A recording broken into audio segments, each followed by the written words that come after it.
Hello and welcome to the oddschecker betting show. This is a Cambridgeshire preview, a preview of all the weekend's racing on Friday and on Saturday at Newmarket. I'm your host, George Elek, and I'm joined by oddschecker's very own Andy Holding. And Andy, because there is so much good racing to get through on Friday and Saturday, it's just going to be the two of us. Looking forward to it.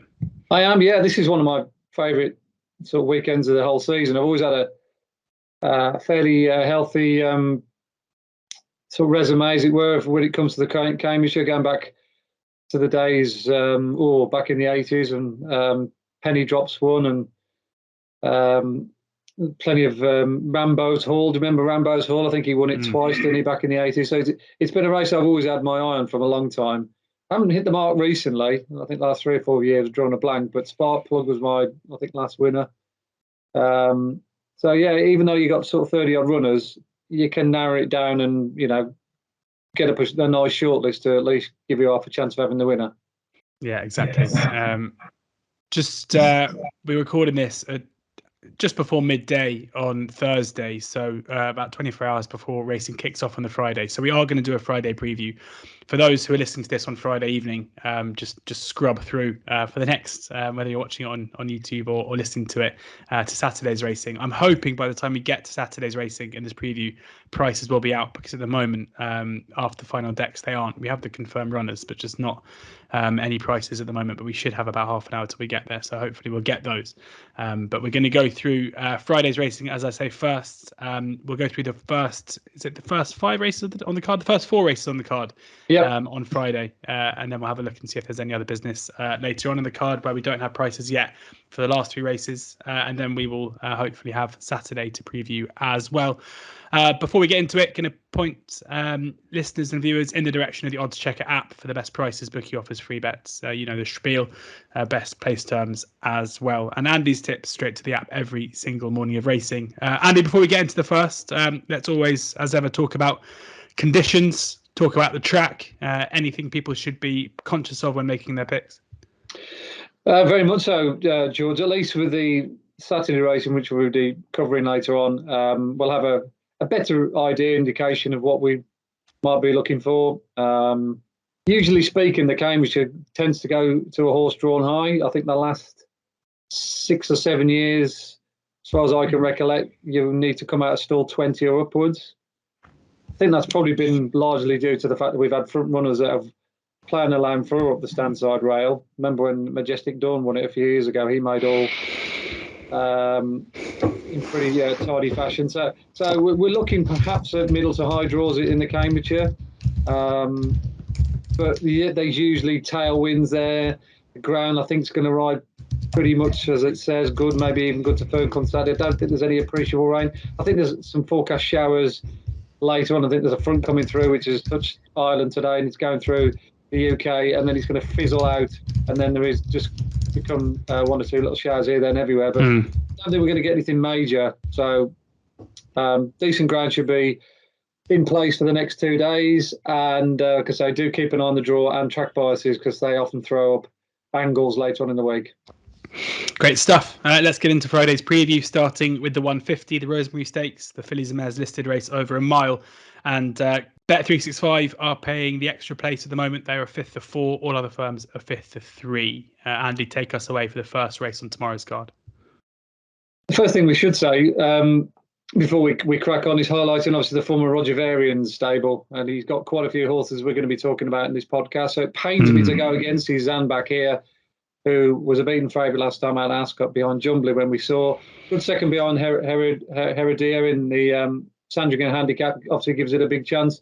But I'm a huge fan of this Crystal Caprice. She was looked as though she was going to be a filly, going to be plying her trade much better than handicaps, based on her victory at Glorious Goodwood early on in the summer. And then she backed up that theory by winning, I thought, even easier at Ascot next time out. Despite sort of drifting to her right a little bit and running against a track bias, he still stayed on very eye-catchingly to win in the style of an improving filly. She's been given a mark of 98, which still could be exploited, but I think the Michael Stouts and connections have decided to roll the dice and put her in a race that she probably deserved to go into a long time ago. They've just kind of just taken their time with her and gone along the natural progression route. This track should suit her really well. She's a long striding big unit that gets across the ground and she just looks all class. So despite the presence of Zanbaq, as I said, from the informed Roger Varian stable, I'm going to stick with the bandwagon, which continues to roll along in the right direction with Crystal Caprice. Crystal Caprice, 9-4, best price there. Bet Victor, Coral, Boyle Sports, and a few other Sporting Index, Bet UK, all 9-4, 2-1 with the likes of 365, Sky Bet Paddies as well. Andy's pick to get favourite backers off to a flyer in the 150 tomorrow on Friday at Newmarket. On to the second race on the card, another Fillies and Mares race, this time over a mile 4. And Sea Silk Road is the 5-4 favourite here. Eternal Pearl 5-2, Poptronic 8-1, Voodoo Queen 12-1, Royal Scandal 14s, Canal Door 16s, Peripatetic is 22-1, and Queen of the Skies 25-1. 8 runners, dead 8 at the moment, Andy, with a 5-4 favourite. Are you looking to get against a favourite each way, or do you think Sea Silk Road will continue the trend from the first? Well, she's certainly the right favourite on form. She's got a rating of 108. She was second in the Ribblesdale at Royal Ascot, and then a gallant fourth last time out at Deauville when we last saw her. She hasn't run for 34 days. Hong time for the first time. Just a nice filly. She's handled pretty much every ground that's been thrown at her. Soft ground at Goodwood early in the season. Good to firm ground at Royal Ascot, so conditions should be ideal whichever way it goes over the Rowley Mile. So yeah, I mean she's the right, like I say, the right one to head the market. Eternal Pearl's got to turn around the form early on in the season, only to the tune of half a length, so she hasn't got a huge amount to find, and she's continued to progress subsequently. So they are dominated by the right two because of the ratings, but I often find with these ratings, particularly this time of year, George, I won't say the ratings go out of the window, but I'm prepared to be a little bit more flexible perhaps than I should in ordinary races, because I do think we have improving fillies or fillies that haven't yet been tested at this kind of level. And you can find that there is every now and again a shock in these races. So my approach would be to have a look at a couple of bigger prices. Royal Scandal's one of them. Bit disappointing on the second start after winning well on debut. Not sure why she ran below par that day. It was her first run on turf, which, like I say, is a little bit disconcerting. But she was really good last time out visually and on the figures at Kempton. She's a huge, big, long striding beast that is bound to improve as time goes on. And I did notice that James Fanshawe stuck her in the Group 1 on not Royal Ascot, Champions Weekend at Ascot in October. So if he thinks that highly of her, she should surely be up to Group 3 standard. So I think even though she's only rated 89, she's worth a look. And the other one that you had us trouble is pronouncing is Peripatetic. Bit of a tricky one. You haven't come across that horse before. It's a bit of a banana skin, that. But obviously trained by Roger Varian, man at the moment, 8 winners last weekend. And I like this horse's profile. Seems to be improving.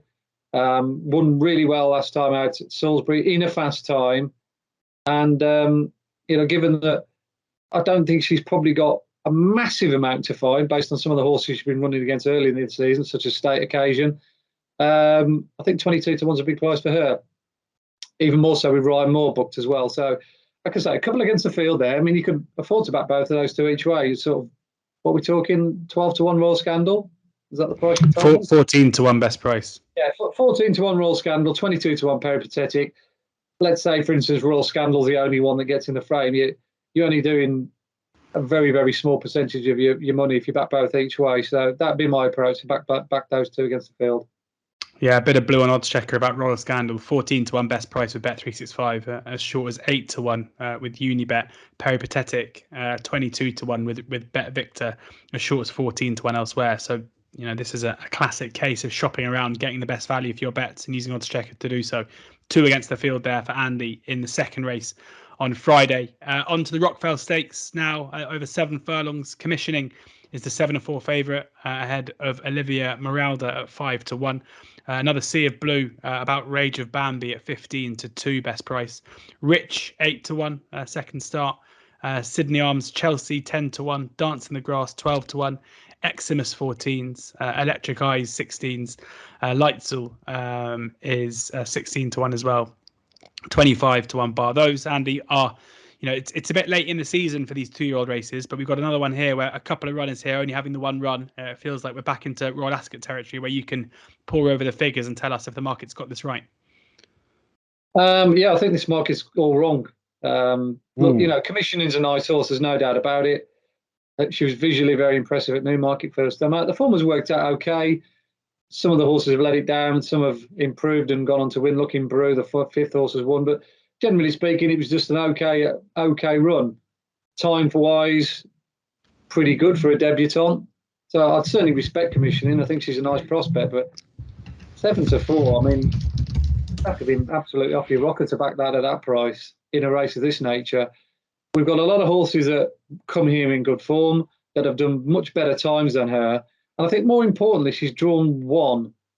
Now, the stalls are in the middle tomorrow at Newmarket, and I'm pretty much certain they'll come middle to near side. And you have got a real trailblazer in this that sure to serve it up from the front. That's Rage of Bambi drawn into all 12.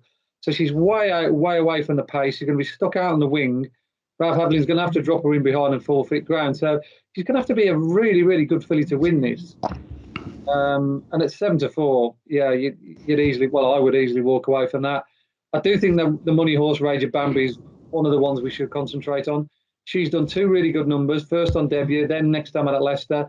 She goes through the gears really well. I like the way that Charlie Bishop sort of squeezes her into the bridle and she really lengthens.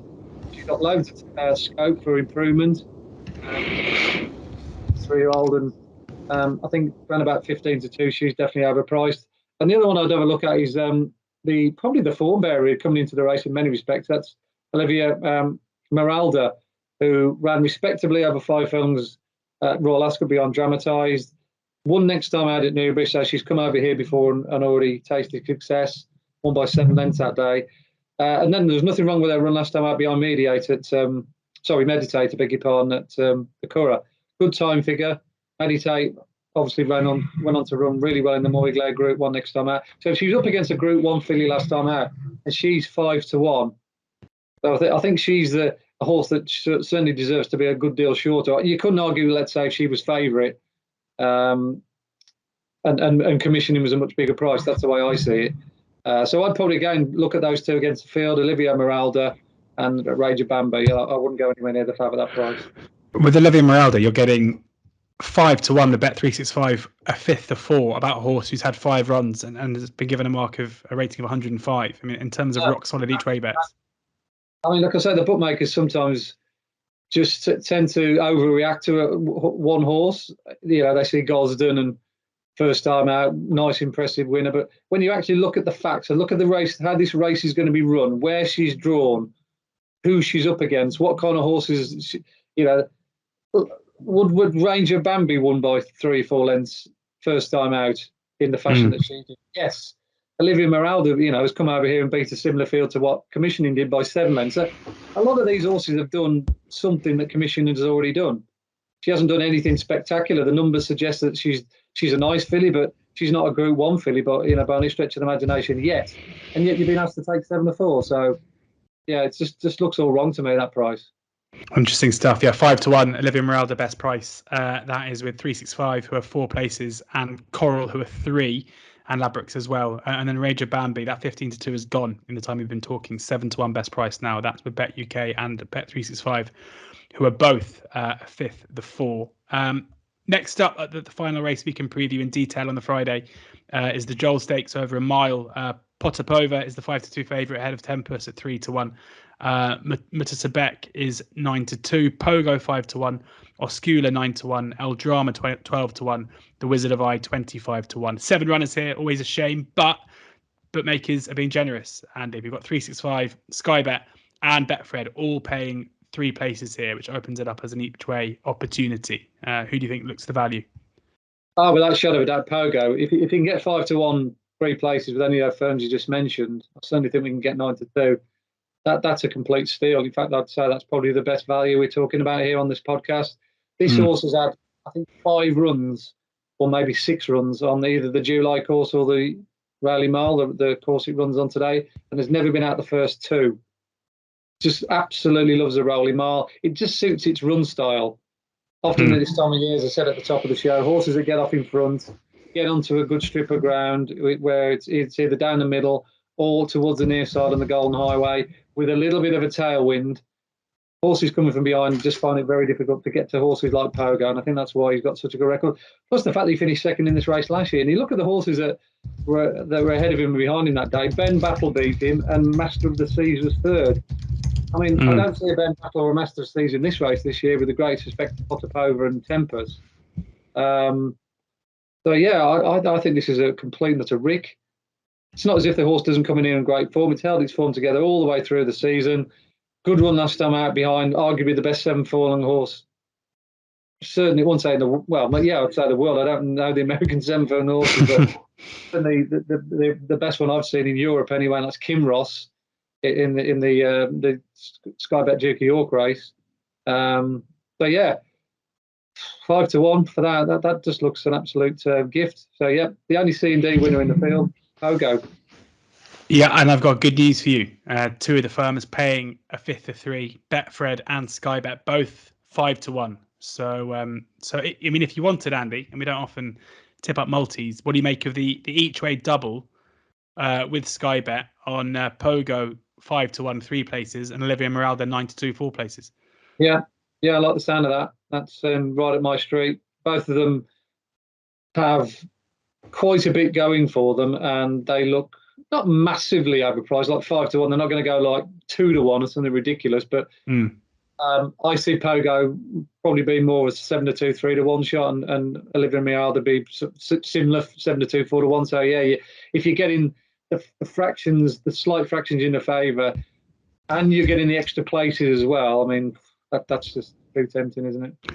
Yeah, for a £10 each way double and they both hit the places, you're making £18 profit there with those two. So, you know, it's basically near enough a 2-1 winner if that's the case. So, yeah, there you go. And let's check a betting show, each way double, that I'm sure our bookmaker partners will be delighted that we're putting up with the extra places. I love that,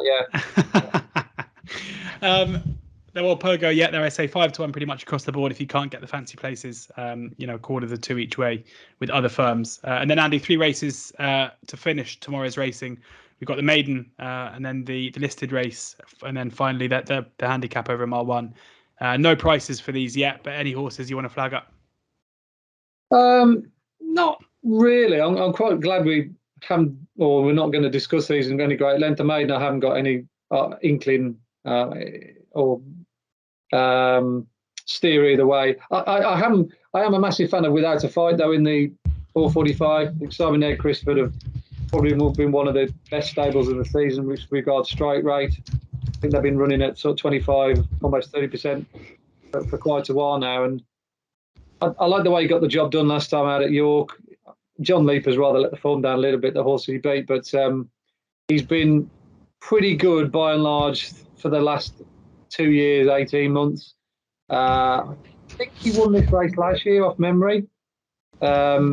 So he's obviously been targeted at this particular contest. And the good thing about Without a Fight as well, he's very tactically versatile, making him suitable to small field races. You look at most of the races he does win, they tend to be 4 and 5 runner races. So a lot of these coming in here under a little bit of a cloud. Candleford's gone backwards since Royal Ascot. Wanda Mountaban probably isn't quite this level. Siscani was disappointing the other day at Newbury. Farhan, he was good last time out at York, but maybe he wants a little bit more juice in the ground. Last year's November handicap winner, I'd certainly respect him, but I think Without a Fight definitely holds all the aces there. Without a Fight, the one for Andy to keep an eye on when prices do come out should be probably around 4 o'clock this afternoon, 3:30, 4 o'clock. So keep your eyes out for that. Good news, we've timed that perfectly. I've been, you know, any viewers will have seen me constantly clicking away here, trying to find prices for Saturday's racing. And as if by magic, about a minute ago, up they came on the oddschecker grid. So we are in a good position here. So on to Saturday's racing, Cambridgeshire Day at Newmarket. And the opening race on the card is the Juddmonte Royal Lodge Stakes over a mile. Unbelievable day's racing on Saturday, starting with the Royal Lodge. And just 4 runners, which is a bit of a shame. Not the best betting heat, you wouldn't say. Flying Honours is the 8-13 favourite ahead of Greenland at 3-1. The Foxes 15-2 and Dubai Mile 12-1. Andy, can you find any value for us in these embryonic prices? What price is Royal Honours best price? Um, 8-13. Yeah, that's the value then. Yeah. Wins. Not often I put up an odds on, Sean. I'm pretty confident about it winning. Yeah, I mean, I just think this horse is a superstar, really. I mean, Charlie Appleby's got some really good 2-year-olds this season. We've already seen Noble Star winner, Jim Crack.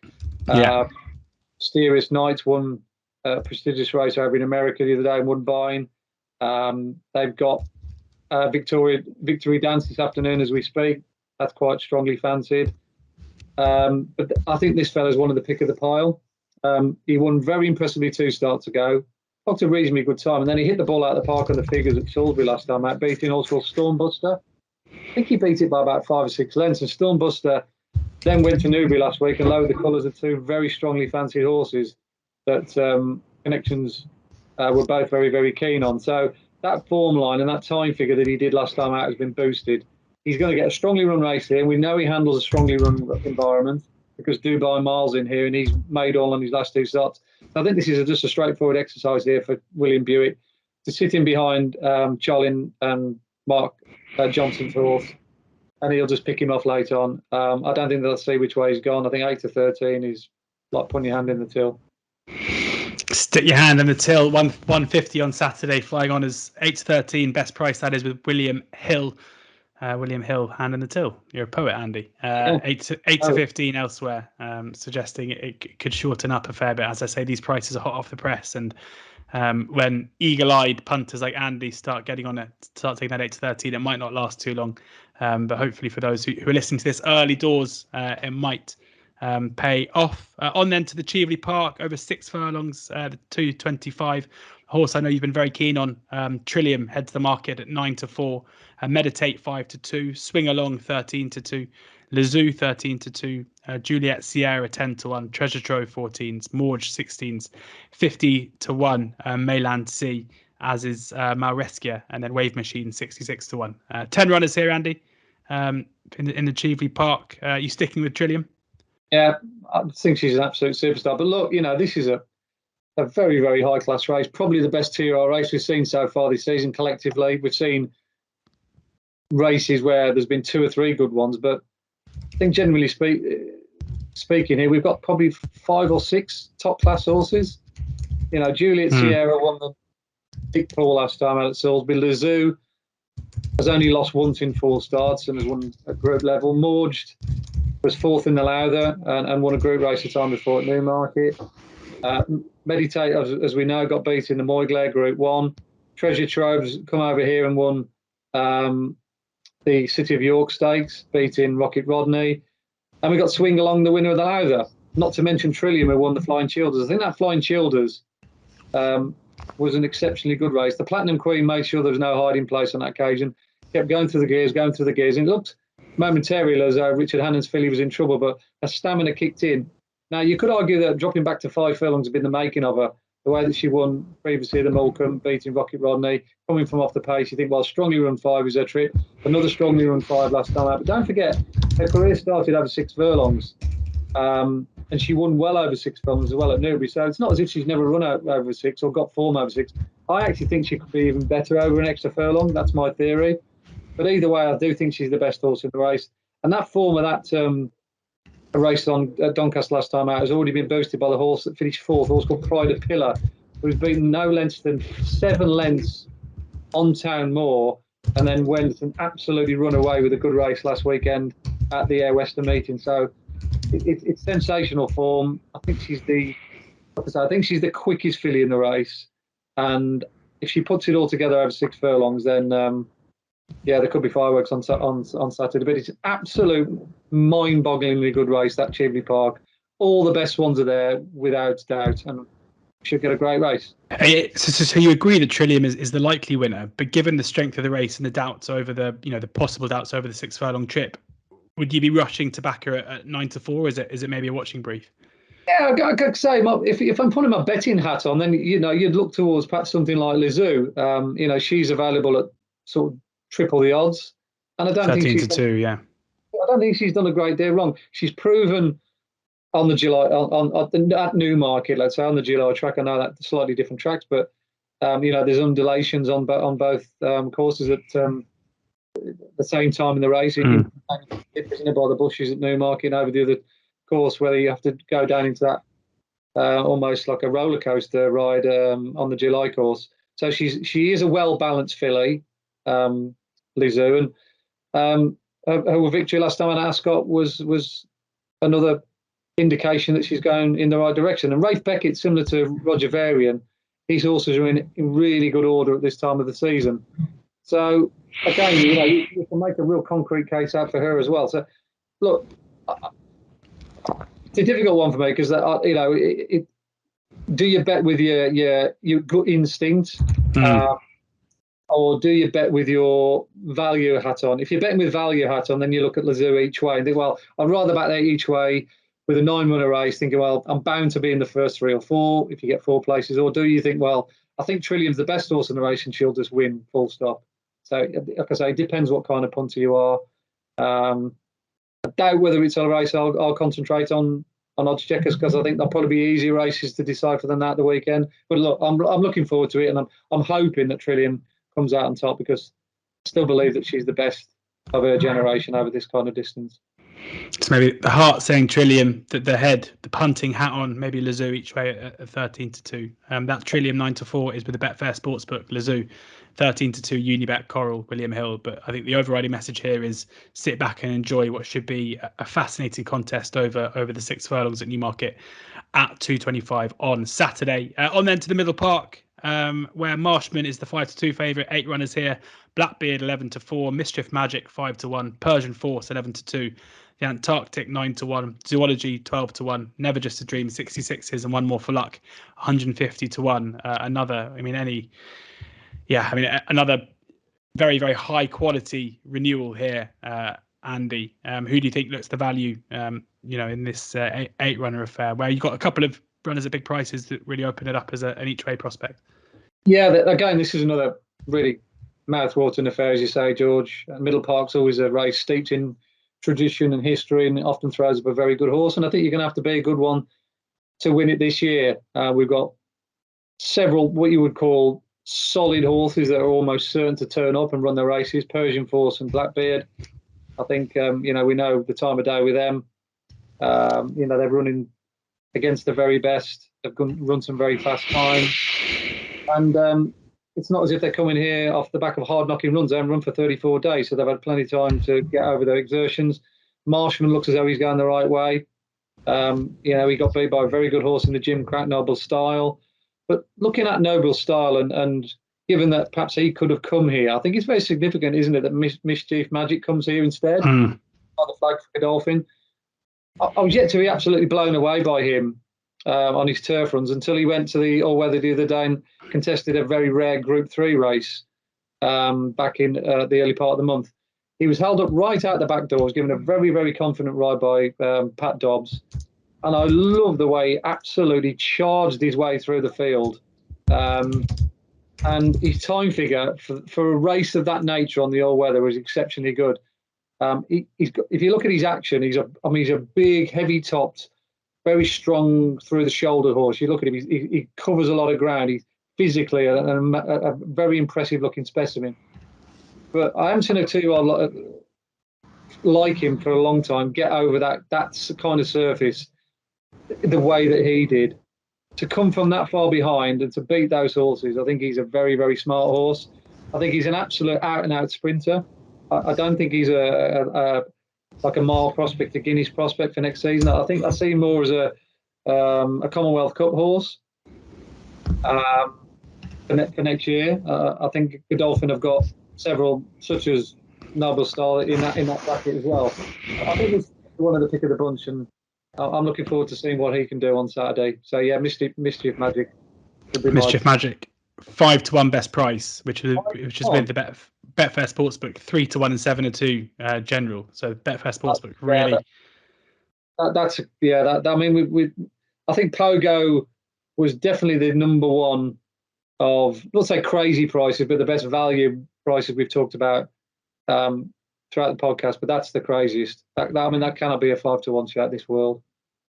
There you go, Mischief Magic 5-1. Betfair Sportsbook taking a big view on Blackbeard, who's their 2-1 favourite, as big as, well, market price 11-4. So they've taken a view. Andy disagrees with it. Mischief Magic at 5-1, probably the bet of the show, the nap of the show. It sounds like there for Andy, just with one firm. Yeah, at the prices, George. Yeah, for sure. Yeah, absolutely. Well, the last race that we're able to cover in full, because we have prices, is of course the Cambridgeshire Handicap over a mile and a furlong.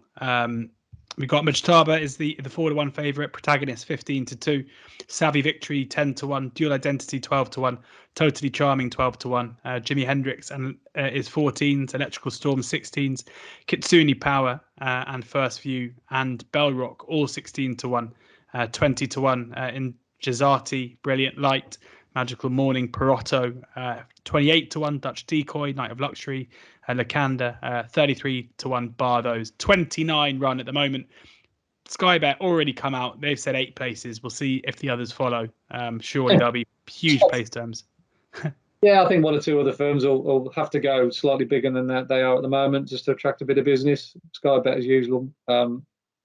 First cab's off the rank with a very, very tempting 8 places. I think you might need them actually, because this is about as tough a Cambridgeshire and as competitive one I think I've ever seen.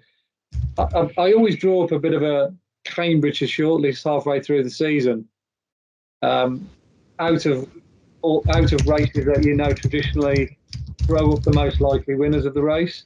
You've got the race at York over a mile. There's a couple of races at over a mile and a quarter. One at Sandown that Protagonist won, and various other form lines that all get intertwined. Mujtaba was one of them as well, who won a good trial at Doncaster. I can see why he's towards the forward market. I must admit, I do think 4-1's ridiculously short for him. I think this is a genuine 8-1 the field race. And I'm not saying that lightly either. I think you need to be way ahead of your mark to win this. So I definitely dismiss the Haggis run. I just think he's overestimated. My shortlist would involve Savvy Victory. I think you've got to put him up there because of the way he's going. Love the way he won at Goodwood. Quickened on demand. Looks a really nice prospect. I think he's been saved specific for the race. Brian Moore's been booked. His trainer's done really well this season. And I think the fact that he stays a mile and a quarter will stand him in good stead. I think you do need a horse in this race that does have the tactical speed and the cruising speed for a mile, but then has the stamina for a mile and a quarter for further, and he does.